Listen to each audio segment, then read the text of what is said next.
Hi everybody, this is part 2 of Chasing the Cheese.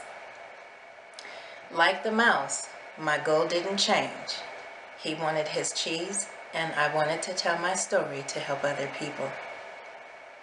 Unlike the mouse, my focus had to change. Instead of me spending so much time focusing and entertaining my hurt feelings, I had to focus on my goal. The fact that my feelings got hurt was not going to help anyone. By me focusing on my goal, I was able to allow God to show me a different direction to go. In the previous episode, I mentioned Proverbs chapter 14, verse 12, and I will state that scripture again. It says, "There is a way that seems right to a man, but in the end, it leads to death." It seemed right for me to stay in my feelings, but if I had done that, I would not be where I am today. Also in the previous episode, I used the scripture Proverbs 13, verse 15, and I'll read that again also. It says, "Good understanding wins favor, but the way of the unfaithful is hard." Abraham, Moses, Joseph, and even Jesus had many other people in the Bible were all called to do great things for God. They all had a test that they had to go through before going to the next level. I don't believe that the church was wrong. I believe that that was my test. The devil wanted me to see it as if it was rejection and that this was just going to be what my future was going to look like every time I tried to tell my story.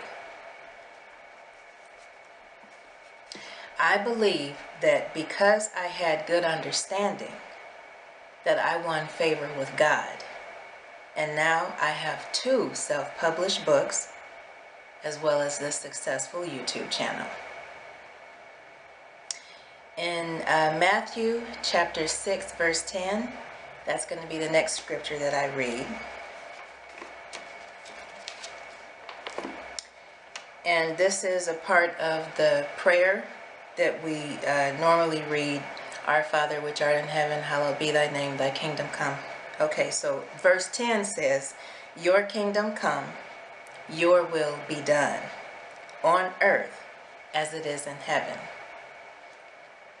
And I read that scripture because someone said to me that the church was wrong for rejecting my poems, but I disagree. Again, number 1, I feel like it was my test.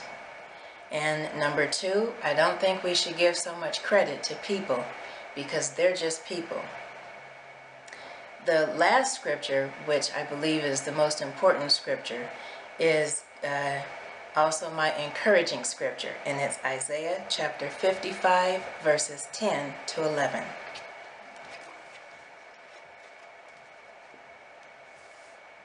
It says, "As the rain and the snow come down from heaven, and do not return to it without watering the earth and making it bud and flourish, so that it yields seed for the sower and bread for the eater, so is my word that goes out from my mouth. It will not return to me empty, but will accomplish what I desire and achieve the purpose for which I sent it."